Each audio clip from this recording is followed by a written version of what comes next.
Holi, Paletitas, welcome back to the podcast. Para los que son nuevos de este desmadre, I'm Ana Sheila. Disculpe, es que me descubrieron mamando paleta. Augusto, you know what to do with that. And I am José Richard Áviles, alias Nalgona, pero después de esto, mejor que me digan mamona. Porque soy. Welcome to the podcast where your cutie comadres, compadres, comprix, como quieran decirle, get together para empoderar, estorbar y aprender. Y una aquí son bienes estorbosas, así les digo. Ya me tienen aquí entre todas las sillas que les contara yo. But today I'm super excited that we are joined by the one and only Vico Ortiz, a non-binary actor and storyteller. And today we are here to talk about my favorite thing, la putería, o sea, relationships and polyamory and the fluidity of gender. Aquí ya se me están ahogando. Disculpen. Me quiero una paleta muy pronto, ya se le acabó. Yeah. Llamen a los bomberos que nos estamos ahorcando. Como que lo estás disfrutando, ¿no? Oh, sí, me la estoy disfrutando muchísimo. Quizás demasiado. Vico, so there's a question that we ask all of our guests when they first arrive to the podcast, and that is, if you were to be a paleta flavor, what would you be? ¿Por qué? Oh my God. Okay. If I would be a paleta flavor, what would I be? Okay. A mí me encanta el mango. I love mango. And I know it sounds really basic, but there's a part of me now that wants to do something really gnarly. It's not my it's not my favorite Puerto Rican candy. Please, Puerto Ricans, do not kill me for this. But I would be ajonjolí. I would be like sesame. Like sesame paleta. Okay, ¿por qué? Because it's just nutty and just... It has a bomb particular taste. Oh. Yeah. You know, and I want to crunch too. Like I want to lick it and have a little crunch. In Mexico, there are definitely little candies. That it's caramelized anjojolín, but it looks like a Rice Krispie cake, but it's anjojolín. Yeah. We have something similar. Yeah. Okay. It's yummy, but it's a little bit, it's got a little funk. Mm-hmm. Okay. And that's kind of how I am. So it's because I do love a nut, bitch. Yes. And yes, pun intended. Eso fue con albur. Well, thank you so much for coming. In today's episode, we want to talk to you a little bit about gender identity, I think, versus gender expression, and also talk a little bit about unconventional relationships, o sea, el poliamor, o sea, una siendo una puta con ética. Let's be real. Vico, espérame, Vico. Me pongo nerviosa. I'm like, yeah, tell me more. A eso se vino a este Me mojo. Ay, no, alguien tráigame la piscina que el charco. Yes, por favor. Ay, ya se puso bueno el episodio. Bueno, so that being said, we're going to come back to your favorite news segment of season 2 de Las Paleteras, que es Dicen por ahí. O sea, rumor has it en español, ¿no?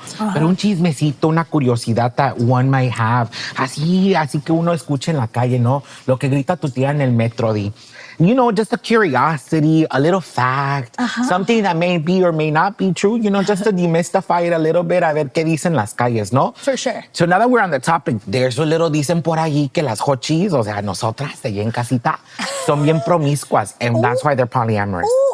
What you think? Bueno. O sea, I cannot not say that I'm a little slutty fagé. And being polyamorous is quite nice because I get to, fuck around and find out. But I would say, not everyone who's polyamorous is someone that is doing it because they want to sleep with whomever. 100%. I know a lot of people who are polyamorous and asexual as well. Yeah. And so, yeah, it's not all about sex. It can definitely be about sex. And I don't know, there's a lot of attractive queer people. So being polyam and being queer and having the option to explore whatever dynamic in the way that reaches its fulfillment, 100%. It's nice to have that So yeah, I love it. Un poquito de sí. Como I say yes and I'm yes, and. Yeah, you know what? CE. You know what I realized about me is I think that I might identify, and let me know if I'm using this term correctly, maybe as demisexual.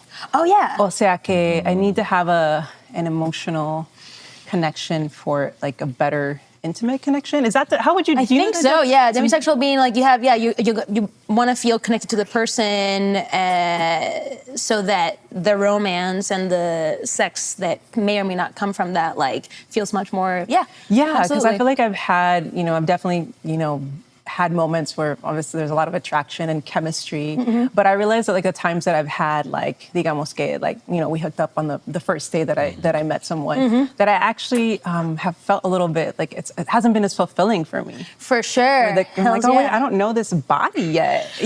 I feel that. So that's been interesting. I feel that. Me. And like, real. I feel a little bit of both. Like I definitely have seen how relationships that I've been in long term have evolved, and the sex is like, my God, freaking incredible. Because there's so much love and there's so much devotion and like care for this person and this person to me, and there's so much safety in that, right? So I've experienced sex in a way that's like, holy shit, like, wow. 100%. And then I'm also like, for me, it's also gratifying to like find those like casual dynamics in which like there is that one, we create the safety scenarios, the safe space to like feel that devotion for that one night. And then we have the care to like, this is the one thing that we're going to do and we're not going to see each other again or whatever. But you have to have those conversations, right? Because I can feel you with like maybe having like a one night hookup and then there's not enough care or conversation to like navigate that one night stand, right? 100%. And one person wanted more, somebody wanted less, or whatever, that doesn't get negotiated, and then it's kind of like, ooh, I feel a little bit odd after this, like hookup. But I can have an amazing one night stand where we like have a conversation about what we expect. At the end of the day, it's about communicating your expectations regardless of how short or long 100%. the dynamic will be. And then everybody feels safe and secure in that moment, even if it's 24 hours or even if it's years. I'm like, I tend to write poems about my lovers, and I'm like, look, whether it lasts forever or for 5 seconds, I know that I'm still a hopeless romantic, and I'm always gonna fall in love with everybody. It's part of my nature. What's your sign? Oh, I'm a Capricorn. Bless you. Oh my gosh, amazing. My moon's in Virgo and my rising's in Aries. Okay. So on stage, I'm in Aries. So walking around, lo que no saben en casita is that I was like hella quiet the whole time before we were filming, and they were like, Nalgona, are you okay? And I'm like, I'm just being my like Capricorn person right now, grounded, serenity. Bitch, the camera turns on, Aries. Oh yeah. Aquí está, llegamos. I feel that. But yeah, so I tend to write these poems about lovers, and then I feel like I can relive all of those emotions every time I perform a poem. And if I need to remember someone, then I'll read that poem again. But I don't necessarily tell the people that I wrote poems about them, because I'm like, then people might be like, oh, that's a lot. Because it's more for me than it is for the person. That's beautiful. But I love the fact that you brought up Ana Sheila demisexual, because I feel like I'm a damesexual. Dame placer, dame de comer, dame dinero. Dame sexual, bebé, dame venuda, dame nepe, de lo que quieras darme, pero tú dame. Dame. Yes. Any other, dicen por allí, any chismecitos ahí que han escuchado? Ay, qué fuerte. Wow. ¿Tú? And again, they don't have to be true or not. Dicen por ahí, just Ay, qué fuerte, qué fuerte. Ves, I'm a Libra, so like I listen to the chisme, but I don't like spread it. Yeah. I like grab the popcorn, I'm like, oh, what do you mean? What 100%. happened? Oh my gosh, wait, hold up, I heard something. And then just listen, rather than just, So what you got? Well, I think for me, it's like realizing that like, oh, maybe this isn't like, that I like everything leading up to like the next level of intimacy when I'm like, I just meet somebody, like just like that chemistry that's happening. And, like maybe realizing, you know what, for me, like that first connection is mejor que paremos en un cierto punto and then, explore the connection after that. So that just for me, it's like, oh yeah, that can be true for me and there's nothing wrong with that. So I think just that's been dope to realize that. Bueno, I'll throw you one more dicen por ahí. Okay. Just to kind of get us into the theme of the conversation. Dicen por ahí that gender expression and gender identity are the same thing. Do we agree or no?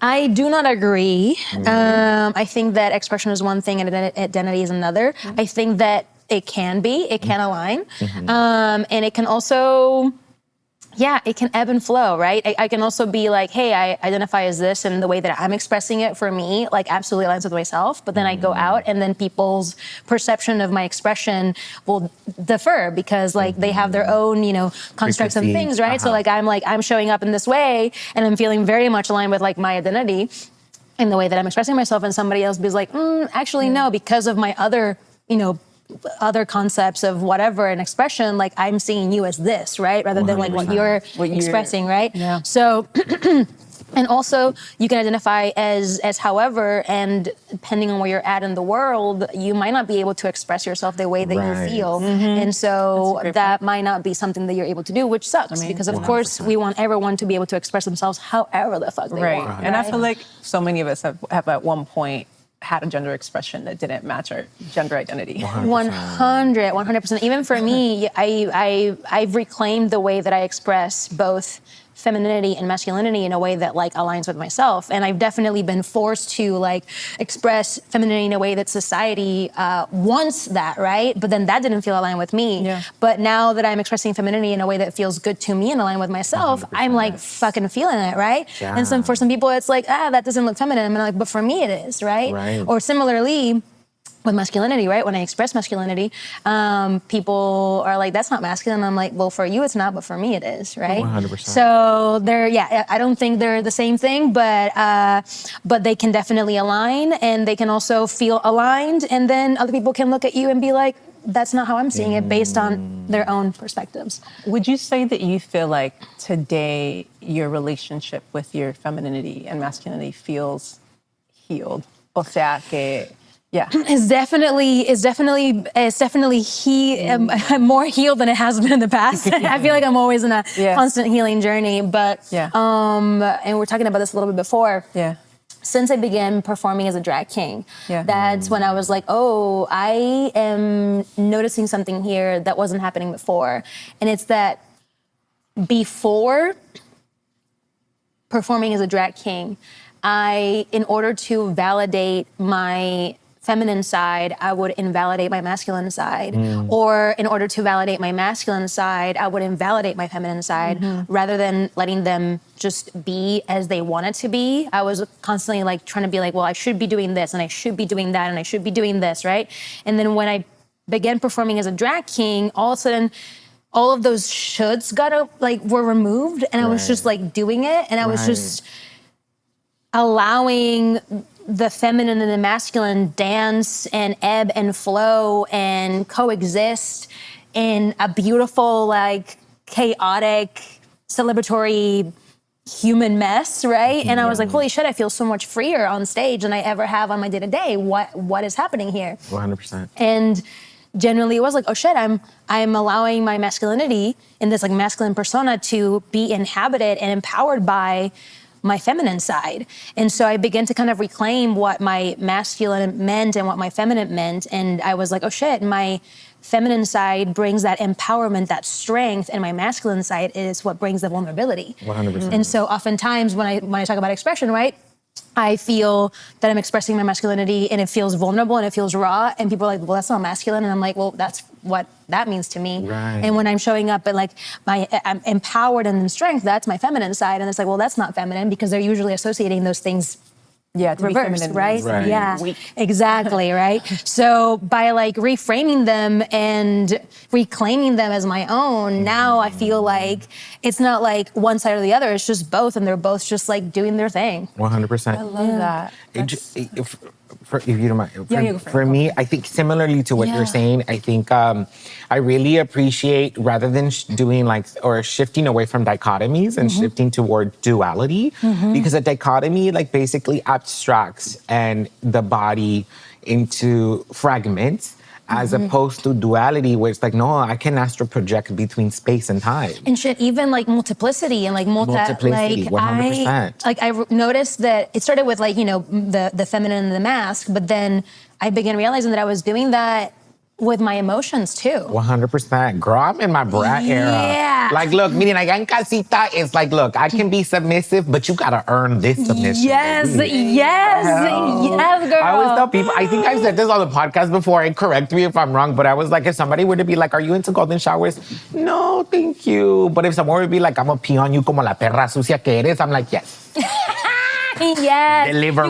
You gotta really be, exactly. You gotta be in the zone, you know? 100%. You gotta be in the zone. Otherwise, it's just like, what the fuck are you doing here? Why are you even here? No, Exactly. I feel you with that. I feel you with that. The way I think I've learned to embody this body has been through like really, one, reclaiming my femininity that I think for a long time had been asked to like put on the side or the reason for my othering, while also redefining my masculinity, right? Because even though I identify as a non-binary body, let's be real, like I've been organizing for 15 years. 15 years ago, we didn't have this language, you know what I mean? Like talking about PGPs, preferred gender pronouns, was radical. Now you got bitches in corporate America being like, they, them, click here if you want to know about gender pronouns. Yes. Which is good. And at the same time, I'm like, also like we're losing the utility value of pronouns or whatever. That's another conversation. And so being in that duality space of redefining and reclaiming. And I think like the most visceral embodied experience I had was, well, a couple years ago, but I took voice lessons in undergrad. I can't sing, pero una sí es hocicona, but I can't sing. But I didn't know, I speak in a more like higher range voice, like more of a tenor and maybe baritone, but I sing bass. And so I had to reconcile with the fact that my singing voice is more masculine than I've ever been. And I think I sat with that, like maybe even some dysphoria to be real. And then something happened a couple years ago when rather than thinking of this as a dysphoria, I thought about it as a juxtaposition, as a paradox, as a what's the word I'm looking for? As an oxymoron. Yeah. Two truths that are different but can coincide, right? Absolutely. And I was like, bitch, I'm an oxymoron. That's what I am. So in that finding, like how I express myself, I think in a more femme way now, it's kind of cool, especially as a performer, to see that on stage. But la cabrona aquí hitting like low notes and shit, you're like, damn. No. Que garganta, bebé, una tiene garganta. Oh God, I love that. Y me encanta que esté celebrando todo eso porque it really is about that, right? I feel like oftentimes like society is still very much like wants us to separate ourselves from within ourselves, our own humanity, right? And the capacity that we have to inhabit multiple dualities, extensions of ourselves, everything. It's like you're either this or you're that, right? The fact that you're like, oh, I can be all. Oh. Fuck yeah. At the same time. Absolutely. You know, like that's magic. That really is. That's always the theme. Every time we do episodes like these, I always love it because I'm always like, yo, like creator, please make me a hot cheese in every lifetime. I don't want to let go of this magic. It's so beautiful. It's wonderful. It's great. It's a blessing. Folks who aren't queer out there, ay, pues la bendición, amigas. La están perdiendo. I mean, I think that everyone, all folks that don't identify as queer, whether they recognize it or not, they benefit from the work that queer folk have been doing for centuries, Absolutely. decades, right? Absolutely. And if they allow themselves, like we could all benefit from exploring, challenging the ways in which we've been interpreting masculinity and femininity. This is an unpopular opinion, pero I feel like a lot of us, especially femme bodies, we had to march para que Bad Bunny pudiera perrear sola. I feel that. I'm like, look, I think now I've learned that there is a difference, in my opinion, statements, that there is a difference between queer bodies and men who are healing from toxic masculinity. They're both valid, but I think sometimes the men who are healing from toxic masculinity do it at the expense of a queer femme's emotion. ¿Cómo les quedó el truco? That was real. I was like, I speak from experience. No, that I think like ultimately, you know, if you are, you know, a man that's like healing, you know, toxic masculinity, honor the queer femme bodies that took you to that place. You know A la que engañaste, perro. So I'm just like straight up, like that's a calling, you know. It's like we're all we're all where we're at because of specifically, you know, trans women of color. So it's like, 100%. absolutely, you know, honoring that and being able to like thank our ancestors to be like, thank you for what you fucking did, because I'm understanding myself better because of all these people that like paved the fucking way. Yeah. Absolutely. I do promise that I'm healed now. Ahora, como dice la canción, yo soy tu maestre. So let me know if you want to learn a thing or two, amiga. I love that. That's fucking gorge. Yes. No, what was I going to say? Yeah, I think that just being inspired by what you shared, and I think we're all in this healing journey, and I think for me, being able to, you know, come to terms that like I'm also still healing my femininity, that feminine energy, because I think for two reasons. One is, you know, grew up trying to perform a certain type of femininity, right? And I think that when I came out as queer, I'm like, oh yeah, I don't have to do that anymore. But I think that I was so like upset at like what I felt like I had to be, that there was kind of a rejection of femininity. Yeah. And so that's been interesting to sort of.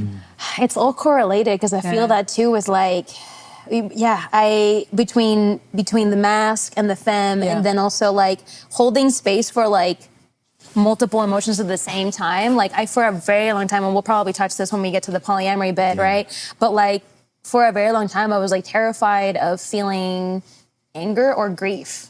And then I realized I was like, am I afraid of like, specifically with grief, I was like, am I afraid of loving because I'm afraid of grieving? And being able to hold these two truths, right? At the same time, it's like I can be grieving and I can also love at the same time. I can be angry and also really proud of myself, right? These are all informations and things that are important to know of myself. Like we were talking about earlier, we live in a society that it's like so gung-ho on separating who we are so that we don't understand what's going on here, so that we just continue the whole like produce, consume. Yeah. But when we start really pausing that cycle and like figuring out what is happening to this body, how can I understand myself better, then we stop that cycle of like produce, consumption, and then we understand ourselves better, and then we have like much more, we challenge these structures. Because we're like, wait, hold up, this doesn't work for me. Or even for anyone who's like not queer, it's like, what we ultimately want is for you to sit down and meditate on like, what am I doing because I actually want to do it? Or what am I doing because I've been told I should be doing this, you know? And like, there are some things that you've been doing for a very long time that you're actually, I vibe with this. Then fuck yeah, reclaim that, you know? And some others you're going to be like, you know what? This doesn't really work for me. And I want to change it. I want to make something different out of that, right? And so, with emotions, that's been, I feel like the drag thing was the beginning of like a whole healing journey of understanding who I am as a human being and honoring the beautiful chaos that is being a human. And allowing that to just be expansive rather than just like, oh, I gotta shut this down in order to be this. It's like, no, I gotta welcome that in. I gotta integrate all of who I am rather than 100%. Just like shut it down or judge it, right? If I keep judging parts of myself, I'm separating. Rather than like being compassionate and like inviting in. Can I ask a question just to dive a little bit deeper? I think in my personal understanding and like attraction to drag as a performance before sort of the enfranchisement of it all, there's a very beautiful desirability politic that plays on stage. There's this astral projection that happens when you embody, you know, whatever person you are on stage. And I think it's really because of the, you know, coming from transformistas and imitadoras, like bitch, she gave me a durcal. Shout out to Daudeta allá en el Espartacus, I love her. Bye, un besito. But I'm curious, in your experience as a drag king, do you experience that desirability politic, or is it still very much a gay man's gaze? Very interesting question. You know what? When I began doing drag, it was really healing for me because I, for a very long time, did not feel like I was sensual. And like I was very intimidated by accessing my sensuality. And then performing as a drag king, I began to access that. And I was like, oh, and then people find me desirable. And I was like, oh shit, something's happening here that I did not know that could happen, right? And that began healing a lot of my own Catholic guilt about 100%. sex and sensuality and actually like doing things that make me, that I'm like, I'm gonna take off my clothes and do burlesque. I'm gonna like do lap dances. I'm gonna magic mic the fuck out of this performance, 100%. right? Yeah. And that for me is like reclaiming my sensuality, and is very much like, and it's both, it's a little bit of both, you know? I'm very much like I play a lot with like stereotypical Latino lover energy. Of course. And also I'm a fagé at the end of the day, right? 100%. So like a lot of my like Latino lover stereotype is very silly, very goofy. I use these things to be sexy rather than just like regular Magic Mike, you know, like Channing Tatum style. I'm very goofy when I take off my clothes. It's almost like a game, you know, there's a little bit of sensuality that's like quote unquote traditional, right? But there's also a lot of like goofiness that happens around it. Yeah. And it's just like, oh shit, this silly little goose is sexy, you know? And so that's where it's at. Because I've seen them perform, and I can confirm. Yes, thanks. Aquí la Vico, yo de ay, No, it's, Vico, I actually asked, I mean, I haven't, you know, I'm not a performer in that way. I'm trying to push myself. Yes. And I remember I talked to Vico about being a drag king, and it's something that I would love to explore at a certain point, but it was just like going beyond I love what you said about how it allowed you to see that you could be sensual, because it's something for me too, that, you know, I thought that sensual could only be a certain expression, and now seeing that, oh no, actually, if I really expand the way I'm thinking about sensuality, so one way that I've explored it a little bit is learning how to lead in salsa dancing and bachata dancing. Okay, sexy. Yes. Yes. I mean, I'm a newbie, but it's like, oh wow, I didn't feel comfortable because I was thinking of only one way of expressing myself. So I think I really resonate with I've also like in thinking about myself as exploring, like, am I like that's also allowed this healing of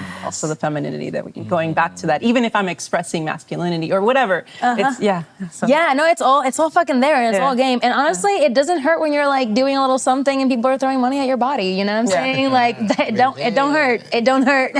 Who's your like, if you could be como like a character that you haven't yet done yet? Oh God, for like drag? Yeah, for drag. Well, I've only like officially impersonated two, which were Ricky Martin and of course I had to do Ricky. Like, you said silly, goofy, and that stereotype, Ricky Martin. Ricky Martin, all the freaking way. And I also have done impersonations of Freddie Mercury. So those are my two official like. Oh my God, Freddie Mercury seems perfect for you. Yeah, those two, impersonating those two really was how I began to really start crafting like what is now Vico Suave. And I pull from like Problematic Mark Anthony. I pull from Bad Bunny. I pull from Ricky Martin. I pull from like a lot of like men that are comfortable with their feminine side. And I know that Mark Anthony's probably like, what do you mean? I'm a macho. But I'm like, I got a little something in there. Nalgona, who would... Yeah, talk to me. I know that Mark Anthony, he's problematic. I know. I'm like, no sé qué le ven a ese hijo de puta. Yo tampoco. Parece un perrito malnutrido. Yo tampoco, pero, you know, so for some reason... Oh, you know who I'd be down que me manosee? I mean, I don't know why I went there. I'm so sorry. I mean, I think Puerto Rican artist, and I was like, oh, La India. Oh my God. La India could do anything she wants. Yes. I'd be a little pup for her. Wow. Yes. What? La yes. India. But you were going to ask something. Oh, I was going to ask you if you could be anyone for drag, like who would you be? Because have you done drag? No, it's ¿verdad? not my thing. Pero Because I don't like makeup. Si fueras a hacerlo, that. ¿quién te encantaría? O sea, con estos pinches pelos, la Paquita del barrio. Yes. But I have gotten, because so my friend Nacho Jota, shout out to Nacho Jota. This is being filmed on her birthday, so shout out to Nacho. Designs all my shit. So this is designed by Nacho. And they've designed like cute little jackets that I've taken out to places, and I go to an infamous club in Mexico called the Espartacus. And I've been told a lot, like, mira, llegó la Juanga. And I'm like, what a compliment. And my dad calls me Juanga. Oh my gosh, And I know it's like it's a little problematic. I mean, my dad le pone apodos a todos, but I'm okay with the fact that of all the queer little references you could think of, it's Juanga. Yeah. Like one of For me, what an Mexico's, icon. like an icon, a treasure. Are you familiar? You know, do you know With Juanga? Juanga? I don't know. Juan Juan Gabriel? Gabriel? Yes, of course. yeah. Juanga's a little nickname. Oh, gotcha. O Cute, el cute. Divo de Juárez. Oh my God. And I'm like, down, you know, let me do el Noa. So That is amazing. I think it'd be that. But yeah. Yeah. Precious. What are you thinking of imitating or inspo based on your, whenever you do drag? I think it would be like I think it's like an R&B singer. Yeah. Okay. Fucking I feel like I would get it. have so much fun with that. Fucking get Yeah. it. That's what's Yeah. up. Yo. And because they are very, so they can be very sensual. Oh, Right? absolutely. But it's a little bit different, Oh, yeah. different energy. So I think that would be Yes. I'm like, I'm not singing all of it because we don't have money for the right. Yeah. I'm curious. You mentioned, we were talking a little bit about how our gender identity and expression align and how it has been a journey for all of us. I'm curious to think as we transition into more of the polyamory conversation, has this journey of aligning with your gender identity and expression also evolved your attractions? Absolutely. Absolutely. Cuenta.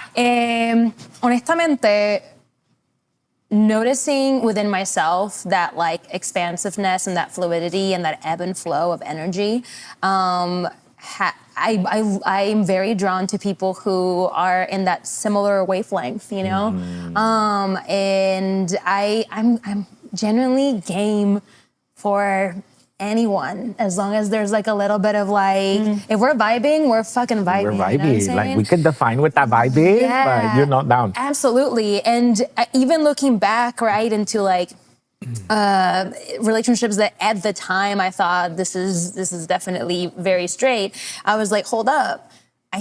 Even in those dynamics, like there was queerness that was like, this is pretty gay. This is pretty gay. 100%. Like I remember like one of my, it's not my only boyfriend I had one when I was like 13, but like my boyfriend when I was an adult, right? Like a cis, quote unquote het guy.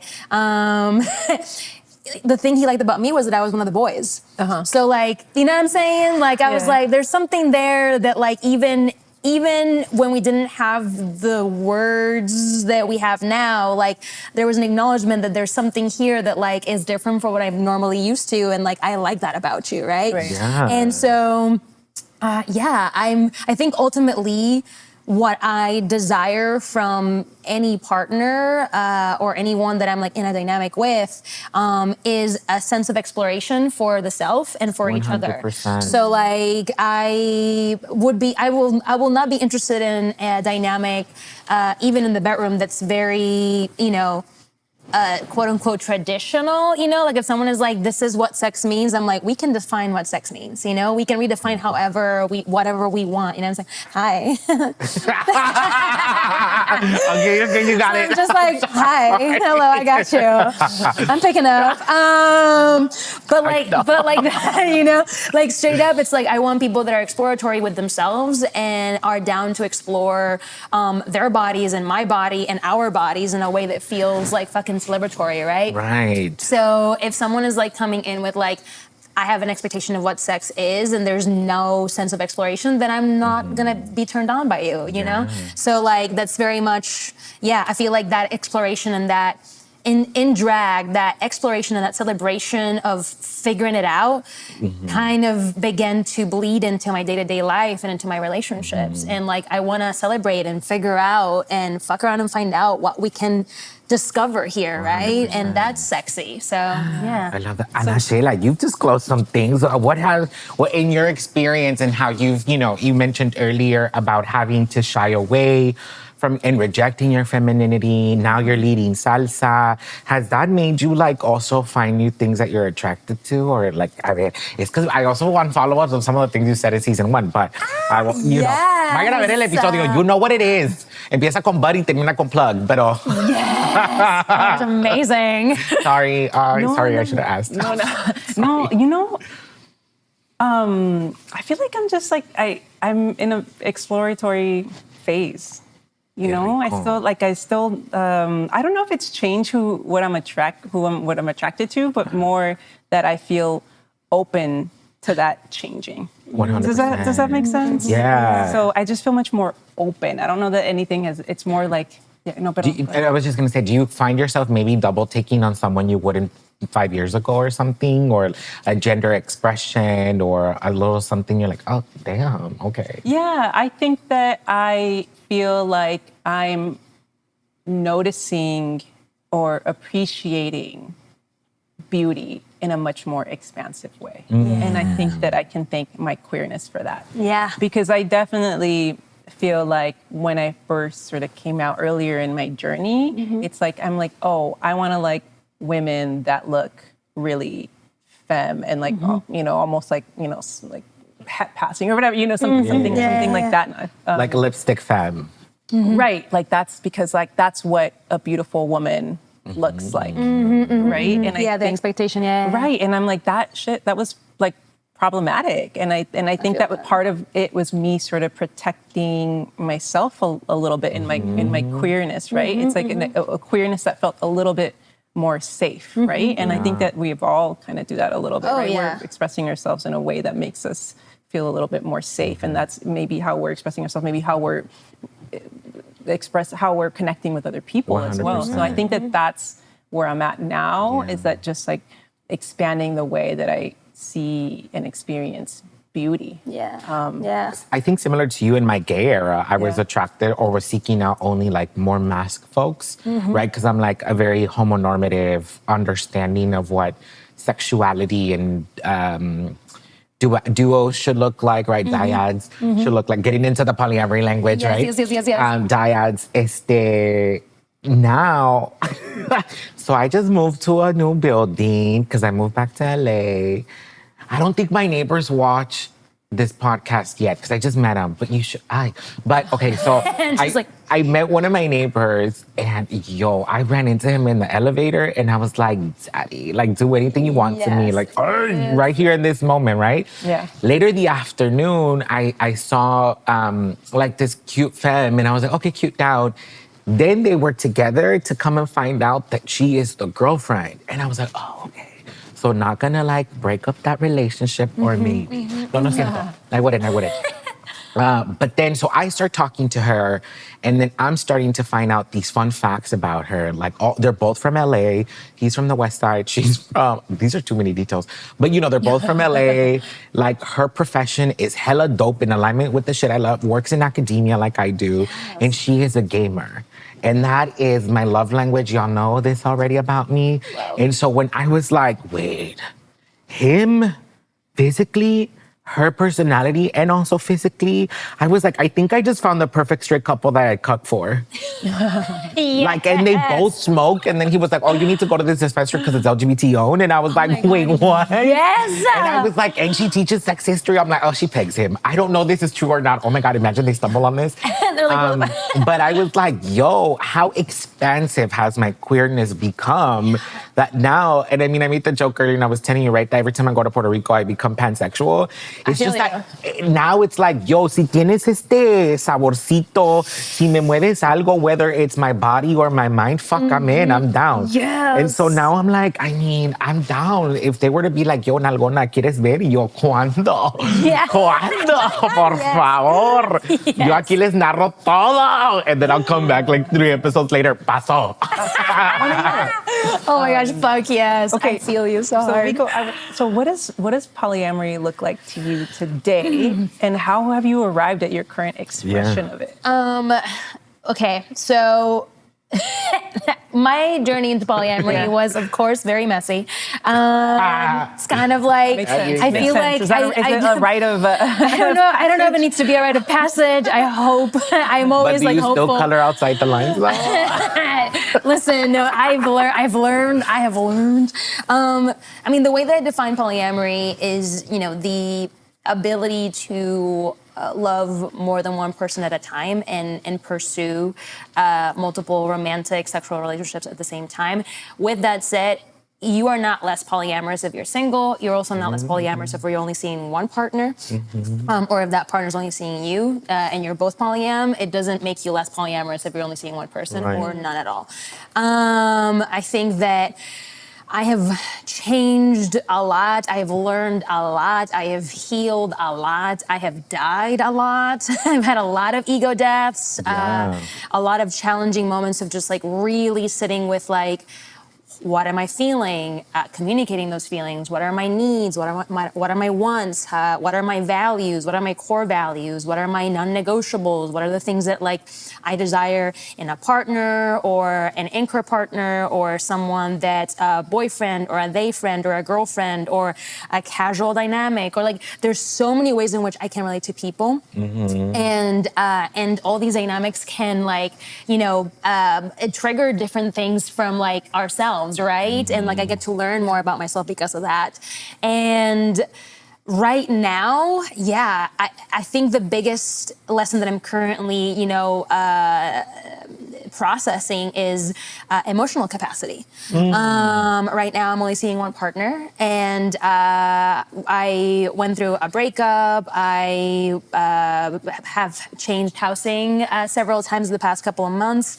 I lost my grandma about a month ago, and these are things that, like, of course, are big capacity fillers, right? Yeah. And so, in a past version of myself, I would have been so uncomfortable with all the grief and transitions that have happened, right? Yeah. That I would have been like, I don't want to feel this uncomfortable. I don't want to feel this grief. So I'm just going to go to the apps and just like try to get distracted with, And I also don't want to say that there's no problem with like distractions. I feel like there's a difference between like being intentional about what you're doing versus like being unintentional about it and just like going into like, you're like the regular, like, I guess I'm going to do this now, right? And I'm like, hold up. I know that I feel really uncomfortable right now. I'm feeling a lot of like really big emotions. I want to sit with them and really understand where they're coming from, so that when I do, go on a date with someone new again, I don't repeat stuff that I've been doing in the past, 100%. right? And not every relationship, not every person that I have a really deep connection with is someone that I should be pursuing in a way that is like a longevous relationship, right? 100%. I can have a very successful short-term relationship with somebody because we're honoring our capacities and our expectations of the dynamic. Yeah. And so, That feels so beautiful and hard to do, right? Yes. To recognize when connections are meant to be a little bit shorter, Yeah. right? Yeah. And I mean, I think that requires such great upfront communication. 100%. I've done that 100%. once successfully, where After, and when I was living in Mexico, I had broken up with a long-term partner, and I started dating someone soon after. But because it was sort of soon, I was very clear, like, hey, it's only been a few months since this happened. I want you to know, and just really valued her as a person right away. We had such great chemistry, and so just told her every step of the way. And because I did that, I was also able to notice, oh, you know what? Like, I feel like this connection is not going to go on in this way, but I really appreciate this. I like loved this person actually, but that our connection was better in a friendship, and because I was able to honor that so clearly, and from the beginning, like, we were able to transition that relationship into a friendship without like we were able to avoid some of the messiness or just harming each other, and and now we're actually really good friends, and I love her, and but it's like, she's someone that like I would be like a companion. This is something I've been thinking, like, what about if like you could have a companion that isn't someone that you're actually sexual with, and then perhaps like sexual with other people. 100%. I'm like, you know what? As a queer person, we're already alternative anyways.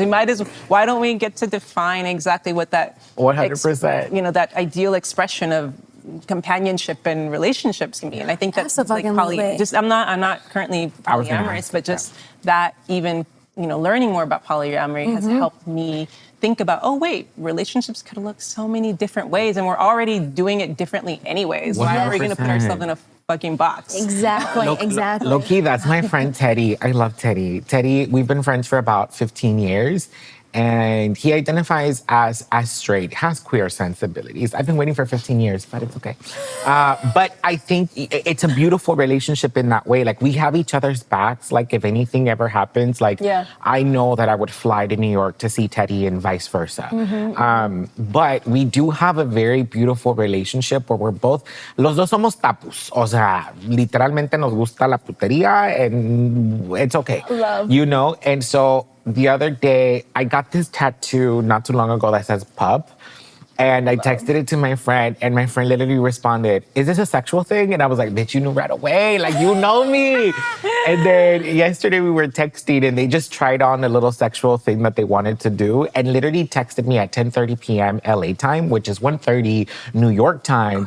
And all it said was mission accomplished. And I was like, the fact that you texted me right after it happened, truly you are my soulmate. And then he responded with, "Of course, I'll fill you in tomorrow, my non-binary sibling and sin." And I was like, I love you. That is so precious. And to your point, right? Like, we've never had sex together. We've never had sex. And sometimes I am like, I mean, he knows this, so it's okay. But sometimes I'm like, yo, I feel like, because he's looking more for monogamy and like children and like all that. And I respect it. And at the same time, I'm like, I feel like my gap is getting smaller and smaller. So let me just, touch it before you get all hella monogamous. And then we can joke about it with the children, like many when they're older, right? Oh my God, it's too good. But we do have this relationship where I think, like, truly, and I've called him my soulmate a couple times, but I truly do believe it. Like, he has shown up for me unconditionally, has seen me at my worst. When I lived in New York in 2013, it was my rock bottom. And he was there. Like, I literally lived for a couple of months in his childhood bedroom. Like, I know his family. So it's my little soulmate for sure. And so shout out to Teddy, I love you. I'm curious to think about it in this journey and how polyamory has in some ways expanded the alternatives, right? I think there's a misconception that I hear often. I identify as poly solo. And I think it's because of the emotional capacity, because I'm like, girl, I just got me. I'd rather be with me, pero también, what I enjoy about the polyness is not feeling guilty about my desires. You know what I mean? Like we mentioned in the Dicen Por Ahí, like, I'm not out here sleeping with everybody, but let's say I'm at a conference and all of a sudden I'm flirting with someone, I'm down, and I don't want to feel guilty about having to have a responsibility to a partner per se that wants that communication or that exclusivity. When it's like, I mean, amiga, like, I don't know, this person may not lead to anything. For sure. But for the next 3 days, baby, love of my life, And so I love that. The question is, I want to get to how do you navigate conflict and jealousy, because it exists? Of course, absolutely. And so I'm curious to hear, what have those tools been? And to you también, as someone who is not poly but is still exploring the alternative of relationships. I think in general, regardless of whether you're polyamorous or not, acknowledging your emotions, regardless, it's super important.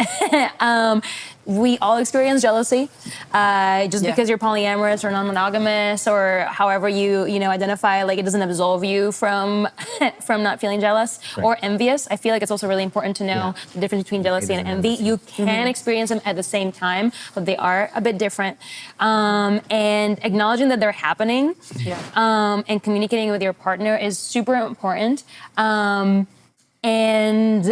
And get creative, right? Because oftentimes the knee-jerk reaction when you feel jealous or you feel envious is control, right?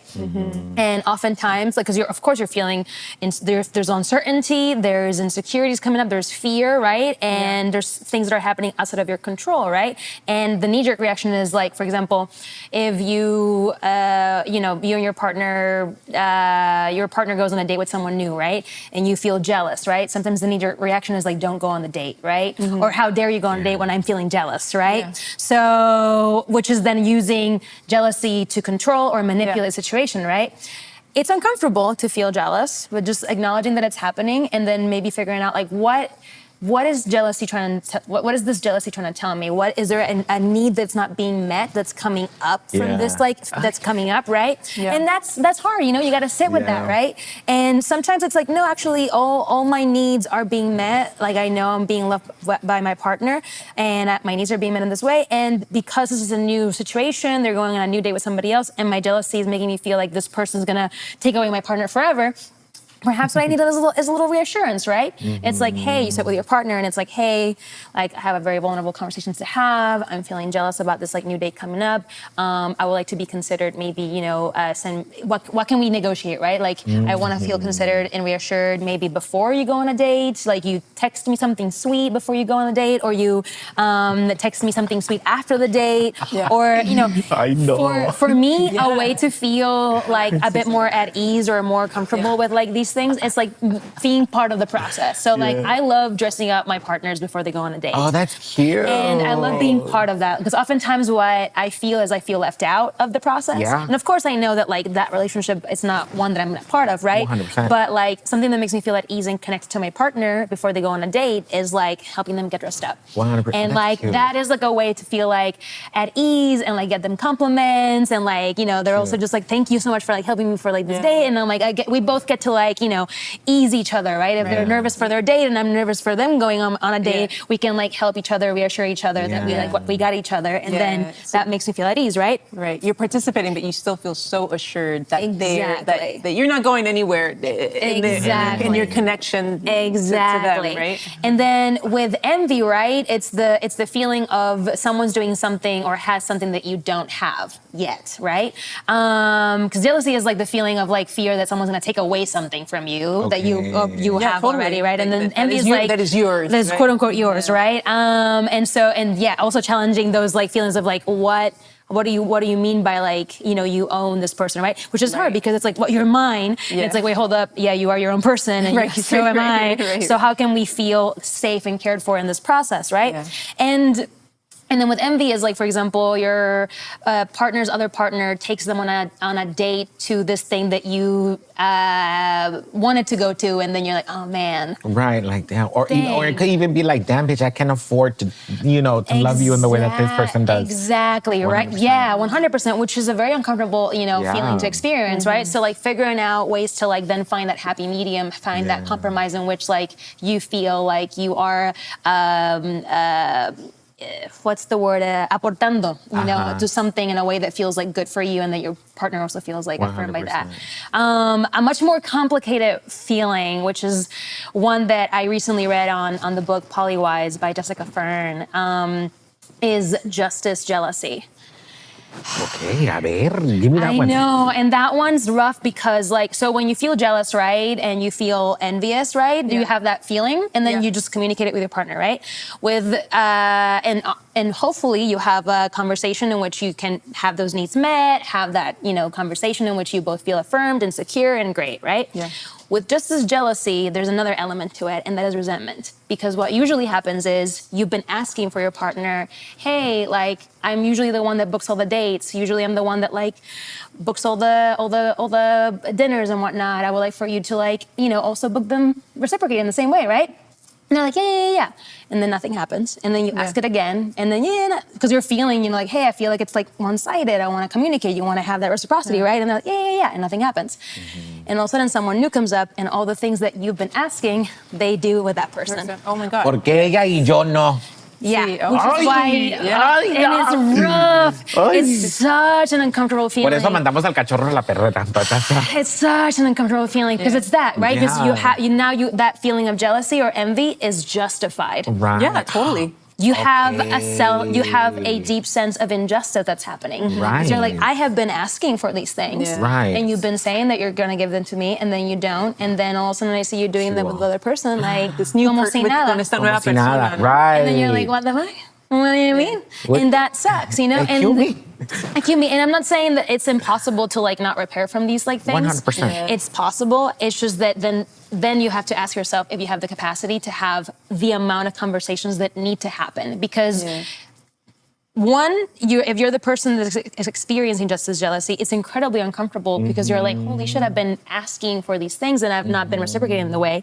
And then as the partner who's witnessing your partner doing that, there could be a moment of like, oh shit, I want to repair. And then you over promise, but then you under deliver. Right. Because you're trying, so you have to really sit down with what you actually can do, right? And what is the reason why perhaps this partner has not been able to meet this need, right? Right. Is there other conversations that need to happen, that need to be brought to the table?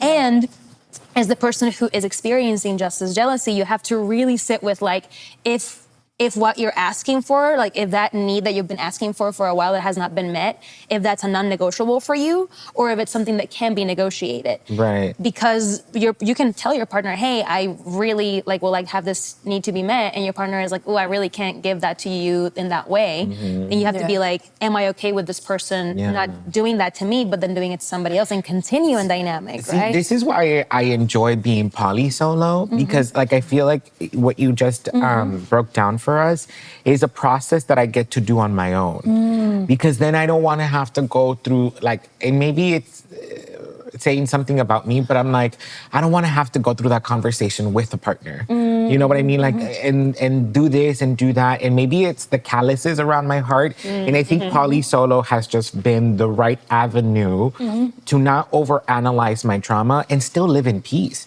Because I think like what you're saying, the resentment part of it all is it's so funny because you said resentment and Beyonce's song Resentment came in my mind. I'm sorry. Bless. But just thinking of like, how do I, and not saying that I don't do that process, but if it is like, I love how you broke it down, right? When something is not, a need is not being met, then you have to ask yourself, is it a non-negotiable or something you're willing to compromise? And I think I go through that process and then it's like, okay, now that I know this, how do I engage with a new partner, right? Because then I think that's what allows me to be able to move through life. I had a partner that people in this room know where it didn't, I mean, beautiful partnership, nothing wrong. I think the communication was so on point. They knew my insecurities. I knew some of them. And so, for example, like I think, you know, my insecurity of rejection and being alone, and like, I am definitely one to text you, like thinking of you randomly. And I say I'm an NSA texter, like I don't need you to respond back. I literally, nomás me nació del alma decirte, oye,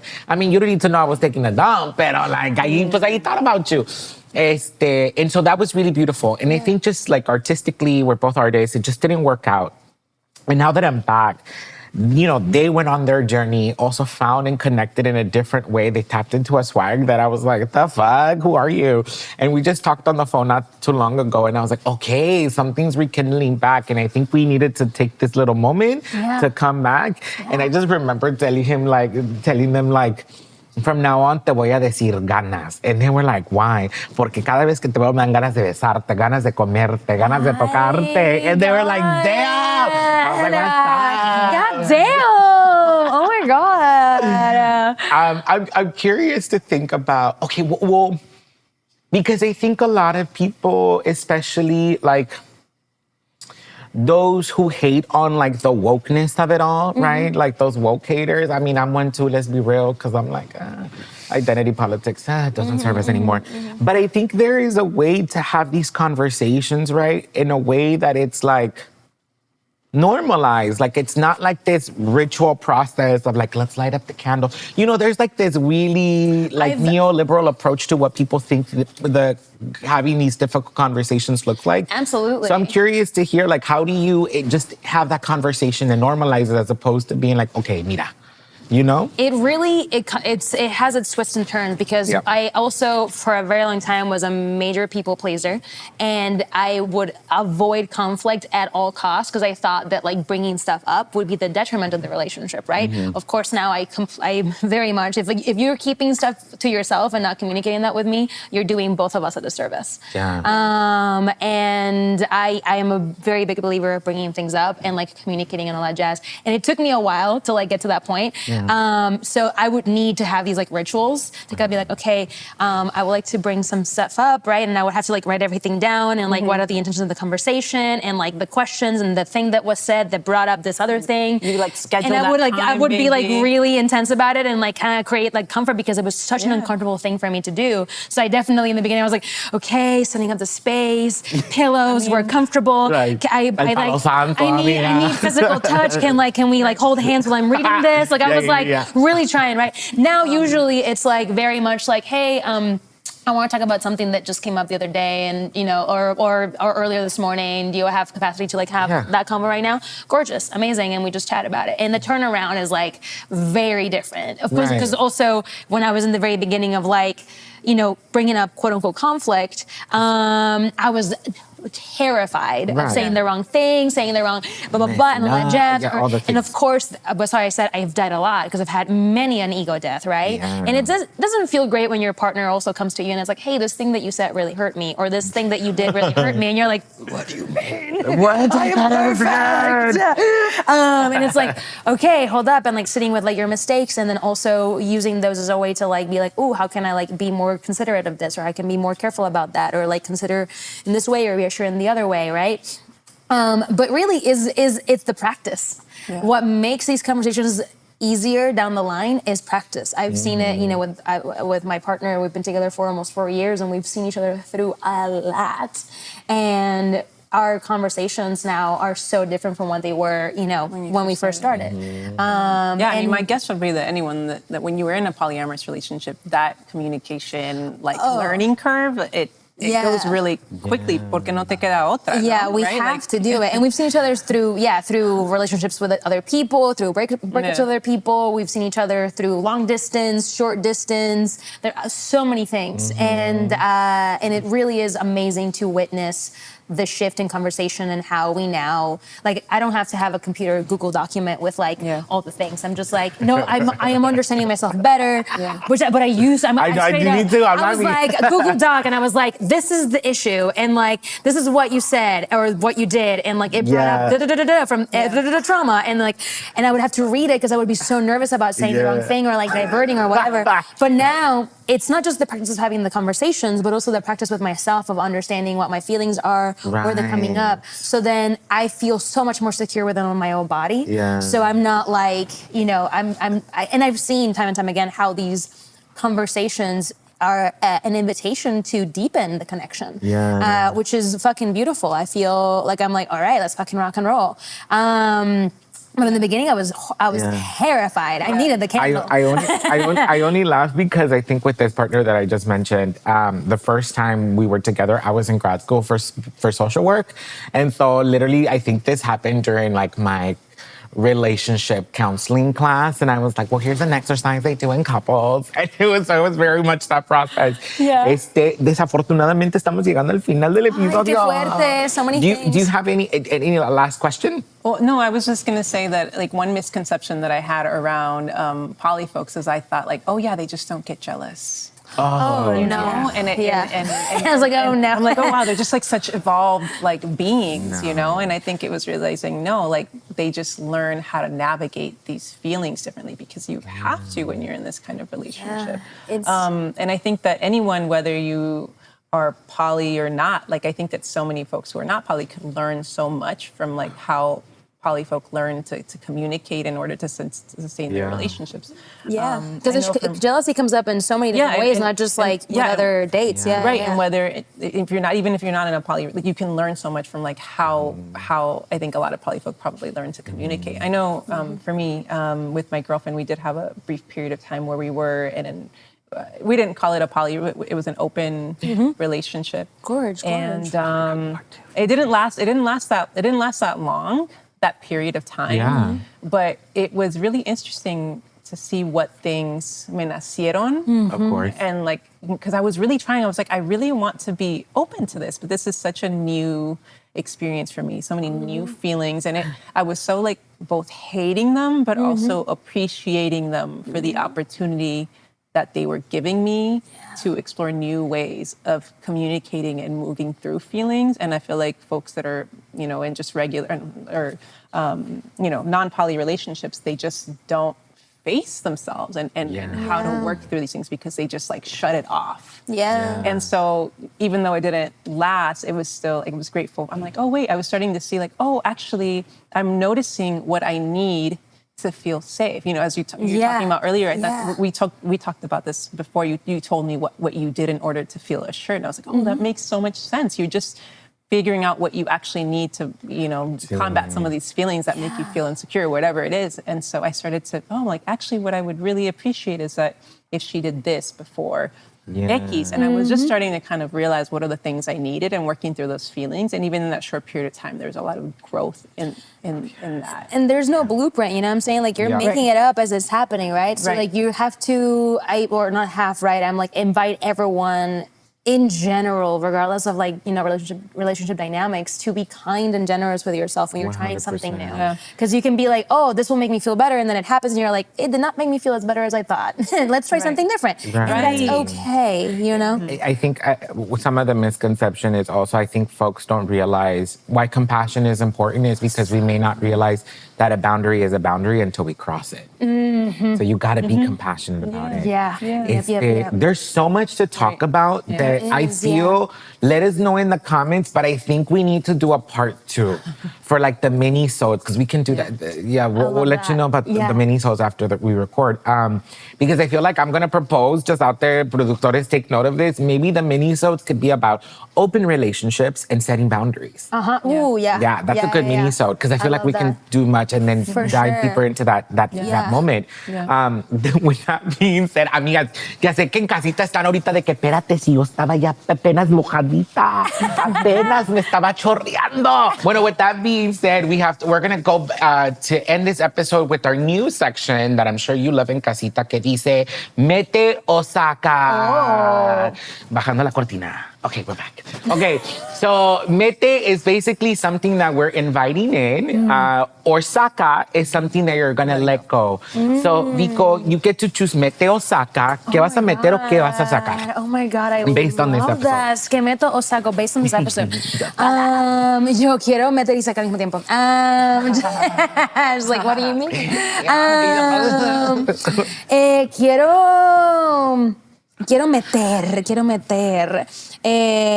Quiero meter más curiosidad en todo lo que hago. I love it. Yeah.